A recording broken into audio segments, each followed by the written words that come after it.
குக்கு செய்திகளுக்காக இன்றைக்கு நம்மளுடைய சாட்டை துரைமுருகன் என்ற நாம் தமிழர் கட்சியை சார்ந்த மிகப்பெரிய ஆளுமையாகிய அவரை சந்திப்பதற்கு நேரடியாக நான் வந்திருக்கின்றேன்.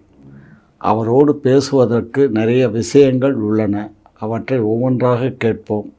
அவர் கேட்கும் கேள்விக்கும் நாம் பதிலளிப்போம். வாருங்கள், நீங்களும் அவருடன் கேள்வி வைப்போம். இன்றைக்கு மிக பரபரப்பாக செய்திகள் வந்த வண்ணம் உள்ளது.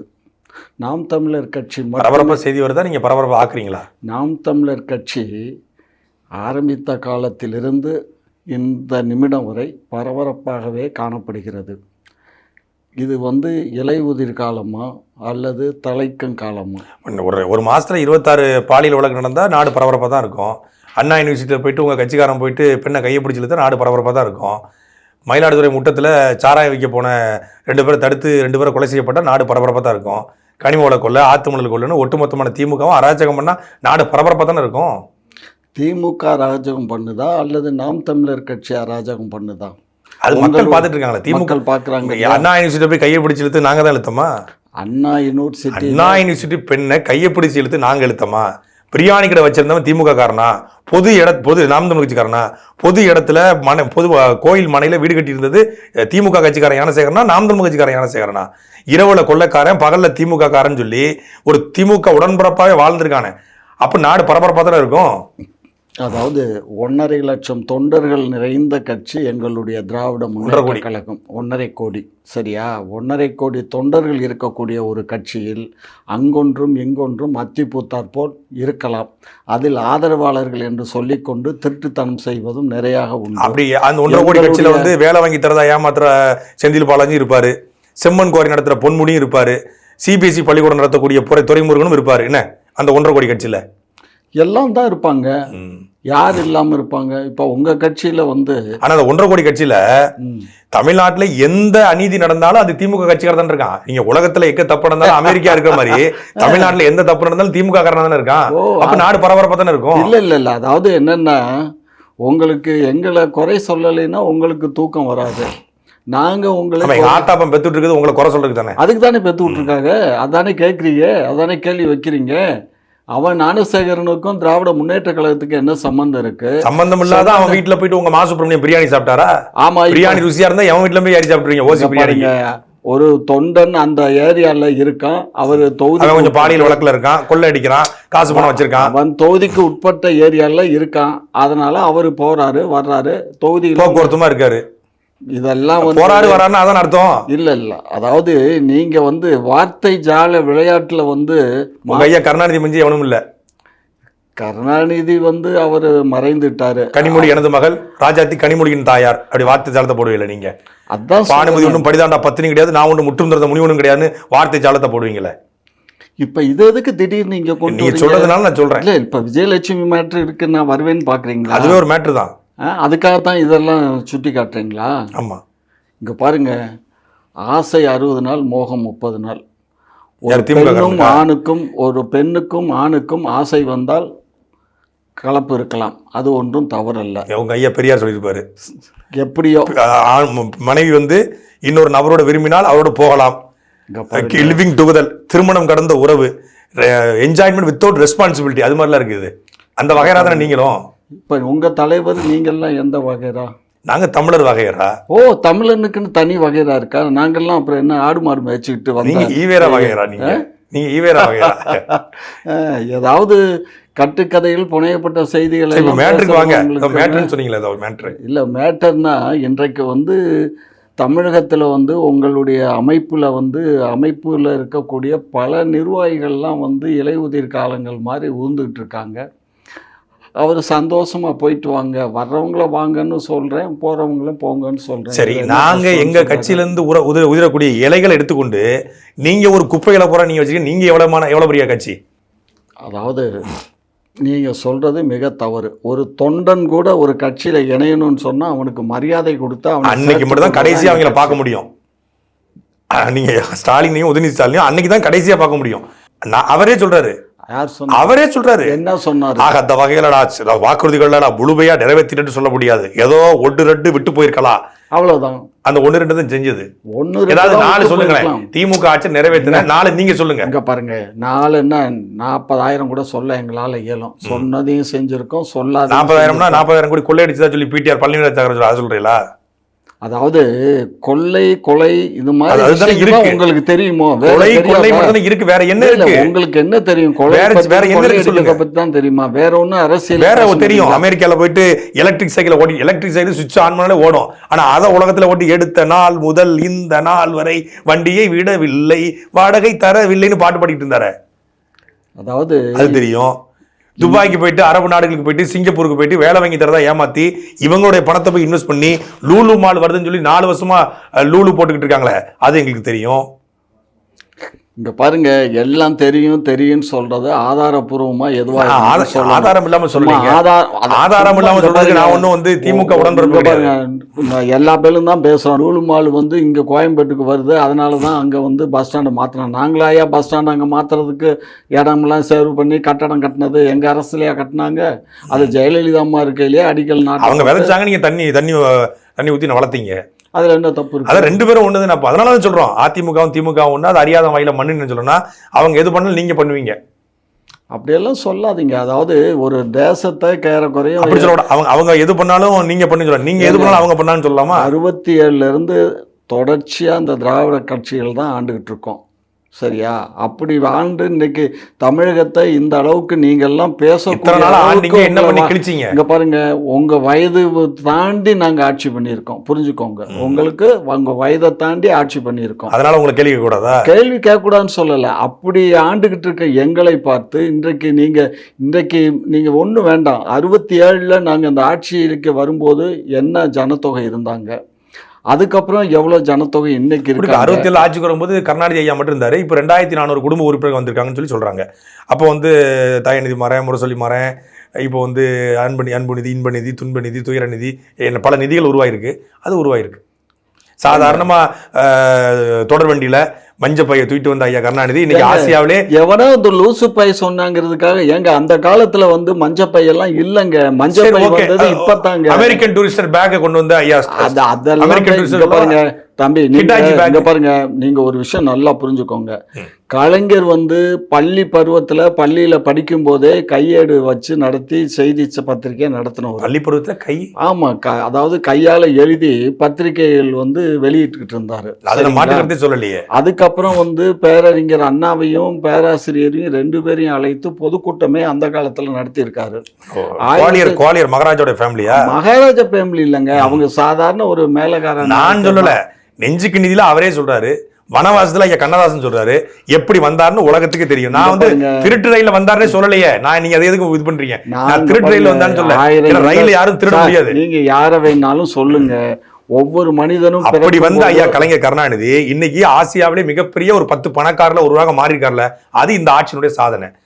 67 வரைக்கும் 68 வரைக்குமே அண்ணாதுரை ஆட்சி காலம் வரைக்குமே நேர்மையாக இருந்த தமிழ்நாட்டு அரச குழி தோண்டி புதைச்சி இந்த 50 ஆண்டுகள்ல 10 லட்சம் கோடி கடந்து 2011 இருந்து 2024 21 வரைக்கும் மொத்தமா 5 லட்சம் கோடி கடந்து இந்த ஆட்சிக்கு 4 வருஷத்துல 4 லட்சம் கோடி கடந்து திமுக ஆட்சிக்கு வந்தால் 100 வாக்குறுதி பேரும் இப்படித்தான் தவறாவே பதிவு பண்றீங்க. 5,80,000 கோடி கடனை வச்சுட்டு முந்தைய திமுக அண்ணா திமுக ஆட்சி போச்சு. அதுக்கப்புறம் அதுக்கு வட்டி கட்டுறது எவ்வளவுங்க? நீங்க அடைப்புன்னு சொன்னீங்களே, ஒவ்வொரு தனி மனித வருமானத்தையும் உயர்த்துன்னு சொன்னீங்களே. ஆமா, இன்னைக்கு தனி மனிதனுடைய வருமானம் உயர்ந்திருக்குல்ல. யாரு உங்க வருமானம்? காமாஜி நாயுடு வருமானம் உயர்ந்திருக்கு. நல்ல செல்வ செழிப்போட 4 மோதிரம் போட்டுருக்கீங்க. ஒரு கொத்தனாரு 400 ரூபாய் சம்பளம் வாங்கினா, இன்னைக்கு ஒரு கொத்தனாருக்கு என்ன சம்பளம்? 1,200 ரூபாய், 1,500 ரூபாய். இன்னைக்கு ஒரு மேசன் சம்பளம் வாங்குறான். ஒரு சித்தாள் நிமிந்தாளுக்கு 1000 ரூபாய் சம்பளம். அது சிமெண்ட் விலை ஏறி போச்சு, கல்லு விலை ஏறி போச்சு. அரசு தான் காரணமா? விலைவாசி உயர்வுக்கு யாரு காரணம்? விலைவாசி உயர்வு, சிமெண்ட் உயர்வுக்கு அரசுக்கு சம்பந்தம் இல்லை. அவங்க ஒரு தனியா ஒரு டீம் வச்சு அவங்க ஆல் ஓவர் இந்தியா ஃபுல்லா ஒரு அமைப்பு வச்சு பண்ணிட்டு இருக்கான். நீங்க என்ன பண்றீங்க? ஜல்லி எடுத்தாக்க ஜல்லி பத்திரப்பதிவுத்துறையில வருகை வருவதுக்கு யாரு காரணம்? எது? வீட்டு வரி ஏறதுக்கு யாரு காரணம்? ஏங்க சொத்து வரி ஏறதுக்கு யாரு காரணம்? மின் கட்டணம் உயர்வுக்கு யாரு காரணம்? ஆமாங்க, எல்லாம் ஏறும்போது அவனுடைய வருமானம் உயர்த்தானே செய்யும். உயர்த்தான் செய்யும். ஆனா வருமானம் எங்க உயர்ந்துக்குது? சம்பளம் உயர்ந்தாலும் வருமானம் இந்த பக்கம் போயிருது இல்ல. இப்ப கூட 4 ஆட்சி வந்தா பெட்ரோல் டீசல் விலையை குறைப்போம், டீசல் விலையை குறைப்போம், திருக்குறளை தேசிய நூலாக்க மத்திய அரசை அணுகுவோம், அதிமுக ஆட்சியில ஊழல் செய்த அமைச்சர்களுடைய உள்ள தூக்கி போடுக்கு தர சிறப்பு நீதிமன்றம் அமைப்போம், சைபர் நீதிமன்றம் அமைப்போம், சைபர் காவல் நிலையம் அமைப்போம். என்ன வாக்குறுதி? தேனு ஒழுகுச்ச காதுல. ஆக ஸ்டாலின் தான் வராரு, விடிகள் தர போறாரு, இருட்டா இருக்கும் பூமிக்குள்ள புது கீத்து ஒண்ணு பிறக்குத மாட்டீங்களா? எங்க பிறக்குது? நல்ல வசனம் பேசுறீங்களே, பேசாம நீங்க மார்ச் 1 கலைஞர் பேசுறீங்க. என் மாப்பிள்ள இருக்காரு திரு சீமான் அவர்கள், அவர்களும் நீங்களும் 2 பேருமே இந்த கதை வசனம் டைரக்ஷன் நீங்க பண்ற அநீதியை பார்த்தா பேசவே முடியாத வாய் பேசாத வாய்ப்பு இந்த மாற்றுத்திறனாளி கூட பேசுவாங்க. உங்க அருமையா பேசுறீங்களே, அருமையா இருக்கு உங்க கதை வசனம், நல்லா இருக்கு. நீங்க ஆட்சியின் கொடுமைகளை பார்த்தா 3 வயசு குழந்தையுமே வந்து திருக்குறளை 30 தடவை படிக்கும் அது. அப்படியா? ஆமா, நல்லா பேசுறீங்க, நல்லா பேசுறீங்க. ரொம்ப வரவேற்க வேண்டிய செய்தி. உங்களுக்கு பேசுற உடங்கவல் ஓவியமே, உற்சாக காவியமே, ஓடை நறுமலரே, உடையவள் புதுநிலமே, அன்பே அழகே, இன்பமே, இனிய தென்றலை, மரகதமணியை மாணிக்க சொல்றேன். எவ்வளவு நாளா ஏமாத்துறீங்க பேசி பேசி. தமிழர்களை கடலில் தூக்கி போட்டாலும் கட்டு மரமா மிதப்பேன், கவிழ்ந்து விட மாட்டேன், உங்களை அப்படியே உள்ள தூக்கி ஒழிச்சுட்டு போயிருவேன். என்னென்ன பேசுனீங்க? நீங்க பேசுறத நாங்க பேசிட்டோம். நாங்க என்னங்க பேசணும்? நீங்க இப்ப பேசி 50 வருஷமா நாட்டை சோழி முடிச்சு இல்ல. இப்ப நீங்க உங்க கட்சியில பேச்ச தவிர வேற என்ன இருக்கு? செயல்பாடு ஆட்சியில இல்ல, ஆனா பேச்சு தான் இருக்கு. இன்றைக்கு 36 லட்சம் வாக்குகளை வாங்கி சீமான்னு ஒருத்தர் இங்க இருக்க போய் தான் 8 வழிச்சாலை வரல. சீமான்னு ஒருத்தர் இருக்க போய் தான் அங்க பரந்தூர் விமான நிலையம் இது வரைக்கும் வரல. சீமான்னு ஒருத்தர் இருக்க போய் தான் திமுக அரசு குறைந்தபட்சம் இந்த கனிமவள கொள்ளை, ஆத்துமணல் கொள்ளையை எதிர்த்து நாங்க போராடிக்கிட்டு இருக்கோம். சீமான்னு ஒருத்தருக்கு போய் தான் கேரளால இருந்து குப்பையை கொண்டு போறதை தடுத்துறதுக்கு போராடுறான். இப்ப மார்ச் மாதம் 2ஆம் தேதி செங்கோட்டையில கனிமவள கொள்ளையை கண்டிச்சு கண்டன ஆர்ப்பாட்டம். மக்கள் களத்தில் கூட்டி பெருக்கி எல்லாத்தையும் கிளீன் பண்ணிட்டு இருக்காரா? இல்ல அவங்க கேரளால இருந்து குப்பையை கொட்டுறாங்க, பதிலுக்கு நீங்க கொண்டு போய் கல்ல கொட்டுறீங்கல்ல. பதிலுக்கு பதில் கிவ் அண்ட் டேக் பாலிசில சும்மா இருப்பீங்களா? நீங்க விடுவீங்க? நீங்க திமுக வச்ச கல்ல கொட்டதுக்கு குப்பையை கொண்டு கொட்டுறீங்க. கேரளாவிலையும் மழை இருக்கு, தமிழ்நாட்டிலையும் மழை இருக்கு. அங்க அறுக்கல, இங்க அறுக்கலாம். ஏன்னா அங்க மண்ணையும் மக்களையும் நேசிக்கக்கூடிய முதலமைச்சர் இருக்காரு. இங்க மார்ச் 1 கலைஞர் சன்னே. அது சரி, இங்க இருக்கக்கூடிய வீடுகள்லாம் கட்டுறது எதுல கட்டுவாங்க? சிமெண்ட்ல கட்டுவாங்களா? வெறும் சிமெண்டா? மணல் வேண்டாமா? ஜல்லி? வீடு கட்டுவதற்கோ கட்டடங்கள் கட்டுவதற்கோ கல்ல உடைக்கூட யார் சொல்லல. கேரளாவில் கட்டுற விளிங்கம் துறைமுகத்திற்கு, அதானியின் துறைமுகத்திற்கு எதற்காக கன்னியாகுமரி வளங்களை உடைச்சிட்டு போறது நம்ம கேட்கிறோம். வீடு கட்டுறது கல்ல உடைக்கூட. கீழே இருக்கக்கூடிய பூமிக்கு கீழே இருக்கக்கூடிய மலையை உடைக்கிறது தப்பு கிடையாது. நீ மேல இருக்கிற மலையை உடைக்கிறிய. மலை வந்து இயற்கையுடைய வளம், அந்த அடிப்படை உங்களுக்கு தெரியாதா? இயற்கை நேசிக்கக்கூடிய உங்களுக்கு ஒரு விஷயம் புரிஞ்சுக்கோங்க. சில அதானியுடைய கான்ட்ராக்டுக்கு வந்து ஒன்றிய அரசு வந்து நீங்க தான் தமிழ்நாட்டில இருந்து தான் ஜல்லி சப்ளை பண்ணணும் சொல்லிட்டாங்க அப்படின்னு உத்தரவு. கான்ட்ராக்ட போட்டாச்சு, கமிஷனை வாங்கியாச்சு. கமிஷனா? ஏங்க இது எப்ப பாரு கமிஷன்லயே இருப்பீங்களா? அப்புறம் வேற எதுவுமே தெரியாது. கரைபடாத கரங்களுக்கு சொந்தக்காரங்கன்னா என்னன்னே தெரியாதுங்க. கமிஷன்னா என்ன? இதுக்கு என்ன திராவிடத்திற்கு, என்ன ஈவேராவுக்கு செந்தில் பாலாஜி உள்ள போனாரு? பொன்முடி வீட்டுக்கு ஏன் ரைடு வந்துச்சு? ஜெகத் ரட்சகன் பிணவரையில பணத்தை எதுக்கு பதுக்கி வச்சாரு? பிணவரையில வச்சிருந்தாருன்னு யார் சொன்னா? அமலாக்கத்துறை தான் சொல்லிச்சு. அமலாக்கத்துறை என்ன நோட்டீஸ் கொடுத்திருக்கா? இதுவரை இன்கம் டாக்ஸ் போனா, அமலாக்கத்துறை போனா ஃபைன் பண்ணான்ல, என்ன பண்ணா இதுவரை? இந்த வேலையெல்லாம் இங்க வச்சுக்காதீங்க. எதை எடுத்தாலுமே குதர்க்கமா பேசுறதுனால நான் ஏதோ அமைதியா சரி ஏதோ பேசுறீங்க, சின்னவர் பேசுறாரு பேசட்டும்னு இருந்தா நீங்க ரொம்ப ஓவரா தான் குளிக்கிறீங்க. அப்ப அமலாக்கத்துறை ஏவாவேலு வீட்டுக்கு போய், ஜெகத்ரட்ச வீட்டுக்கு போய், யார் வீட்டுக்கு போனாங்க? வாஸ்தவம் தான் போனாங்க, பண்ணாங்க.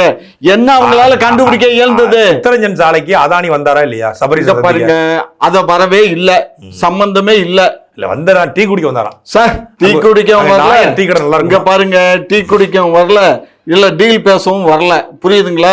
இப்ப அதானி கூட போட்ட கான்ட்ராக்ட கூட நாங்க அந்த ஸ்மார்ட் மீட்டருக்கு, அந்த இதுக்கு எல்லாம் போட்ட அந்த டிரான்ஸ்ஃபார்மர் போட்ட கதையே கேன்சலே பண்ணி. மத்திய அரசு சொல்லுது நாங்க ஏர்போர்ட் தான் கேட்டோம், பரந்தூர்ல இடம் எடுத்துக்கோங்கன்னு சொல்றது மாநில அரசு தான் சொல்லுது. இங்க பாருங்க, பரந்தூர்ல 2000 ஏக்கருக்கு மேல திமுகவுக்கு நெருக்கமான குடும்பத்துக்கு இருக்கிறதுனாலையும், அதனால இந்த இடத்துல ஏர்போர்ட் வந்தா இதுல மால் கட்டலாம், சூப்பர் மார்க்கெட் கட்டலாம், பெரிய 5 ஸ்டார் ஹோட்டல் கட்டலாம்னு சொல்லி அந்த இடத்தினுடைய கிரவுண்ட் வேல்யூ உயர்த்துவதற்காக இங்க ஏர்போர்ட்டை கட்டுவதற்கு திட்டமிட்டு மத்திய அரசு கூட்ட. பாருங்க, நீங்க ரொம்ப தவறான தகவல்களை பரப்புரை பண்றீங்க. தயவு செய்து இது போன்ற பரப்புரைகளை பண்ணாதீங்க. ஏற்கனவே ஜெயலலிதா அம்மா ஆட்சி சொல்றது கேளுங்க சார், கொஞ்சம் ஹிஸ்டரி பக்கம் திரும்பி பாருங்க. ஜெயலலிதா அம்மா ஆட்சி காலத்துல அவங்க என்ன பண்ணாங்க? 3 இடத்தை சூஸ் பண்ணாங்க. அப்ப பண்ணும்போதே அவங்க என்ன பண்ணாங்க, அவங்க மெயினாக கொடுத்தது வந்து பூந்தமல்லி அந்த ஏரியாவில் இருக்கக்கூடிய ஒரு இடத்த தான் அவங்க பண்ணணும்னு சொன்னாங்க. உடனே பாட்டாளி மக்கள் கட்சி வந்து பெரிய போராட்டம் பண்ணி அதை நிப்பாட்டிட்டாங்க. அதுக்கப்புறம் அதை அப்படியே கிடப்பில் 2009 நாடாளுமன்ற தேர்தலில் மரியாதைக்குரிய உங்களுடைய ஸ்ரீபெரும்புதூர் பாராளுமன்ற உறுப்பினர் டிஆர் பாலு அவர்கள் இதே பரந்தூர்ல ஏகனாபுரத்துல போயிட்டு நாங்கள் இருக்கிற வரை இந்த ஏர்போர்ட் இங்க வராது அப்படின்னு உறுதிமொழி அளிச்சாரா இல்லையா? ஏங்க இதெல்லாம் என்ன பேச்சு? ஒரு அரசு எந்த ஒரு 4 பேச்சு பேசுறதா? இங்க பாருங்க, அரசியல்வாதிகள் பேசுறப்ப நீங்க பேசுறதெல்லாம் கணக்குல எடுத்துக்க முடியுமா? அப்ப கணக்கு எடுத்துக்க முடியும். கணக்குலயே எடுத்துக்க முடியாது. நீங்க பேசுறது பூரா கொச்சையா கவுச்சியால பேசுறீங்க. ஒரு வார்த்தை கொச்சையா பேசுறீங்க பாருங்க. திராவிடம்னு பேசுறது கொச்சை ஆயிடுச்சா? கொச்சை இல்ல, கவுச்சியா பேசுறீங்க. திராவிடங்கிறது கவுச்சி. அவ்வளவு கவுச்சியா தான். திராவிடங்கிறது கவுச்சி இல்ல, நாம் தமிழருங்கிறது தான் கவுச்சியா இருக்குப்பா. உங்க வாயில இருந்து உதிர ஆடு கோழி சாப்பிட மாட்டீங்களா?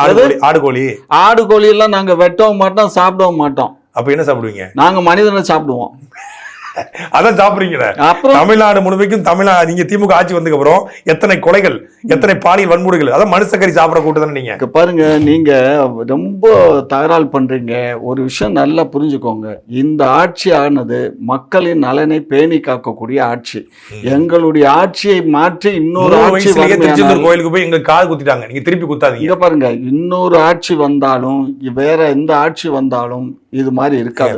10 சொல்றதுக்கு உங்களுக்கு வெக்கமா இல்லையா? 10 ஆண்டு காலம் ஆட்சி. பெரிய மனுஷன் நீங்க, சொல்றதுக்கு வெக்கமா இல்லையா? என்ன வெக்கம்? 8 மணிக்கு ஒரு அண்ணா யூனிவர்சிட்டி, இந்தியாவோட டாப் 10 யூனிவர்சிட்டியில போய் படிக்கிற பெண்ணுடைய கையை பிடிச்சு இழுத்து அவளை ஹராஸ் பண்ணி அந்த எஃப்ஐஆர் லீக் பண்றான். இது ஒரு ஆட்சியா? இது அந்த பெண்ணுடைய கேரக்டர் அசாசன் பண்ணி திமுக ஐடி விங்கு எதுக்கு புதற்குள்ள போனா, எதுக்கு காலம் கூட போனா, எதுக்கு அவளுக்கு அங்க என்ன வேலை? அந்த பெண்ணுடைய ஒழுக்கத்தை கேள்விக்குறியாக்க நீங்க நல்லாச்சு கொடுக்குறீங்க. நீங்க பேசுறது பெரிய அஃபென்ஸ் வரப்போகுது. என்னமோ நீங்க சொல்லி நீங்க கனிம வள கொள்ளையனுக்கு ஆதரவாக இருந்ததாகத்தான் ஒட்டுமொத்தமா புதுக்கோட்டை மாவட்டக்கூடிய அந்த ஜவஹர்களுடைய குடும்பத்தார் குற்றம் சாட்டுறாங்க. அவர் நடவடிக்கை எடுத்திருந்தா அவர் காப்பாற்ற. இங்க பாருங்க, அந்த இறப்புக்கு நாங்க உண்மையிலேயே வருத்தம் தெரிவிக்கிறோம். அந்த இறப்புக்கு வருத்தம் தெரிவிக்கிறோம். கனிம வள கொள்ளையிட்டையும் காசு வாங்கிக்கிறோம். கடைசியில எஃப்ஐஆர் போட விடாம இந்த ஆர்எஸ்எஸ் ஏறிக்கிட்டு போயிட்டீங்க உத்தரப்பிரதேசத்துக்கு. இங்க சென்னையில முட்டுக்காட்டுல திமுக கொடி கட்டின கார்ல பிள்ளைய துரத்துறான். அதை பேச உங்களுக்கு வக்கீல் ஏங்க? எவனா எங்க கொடியை போட்டுக்கிட்டு திமுக காரங்க திட்ட மாதிரி இருந்துச்சு. இல்ல ஏதோ திமுக காரங்க திட்ட மாதிரி இருந்துச்சு. திமுக காரங்க இடத்துல திட்ட மாதிரி இருந்துச்சு. திமுக காரன் இல்லாம திமுக போர்வையில வந்தா அண்ணா திமுக காரன்.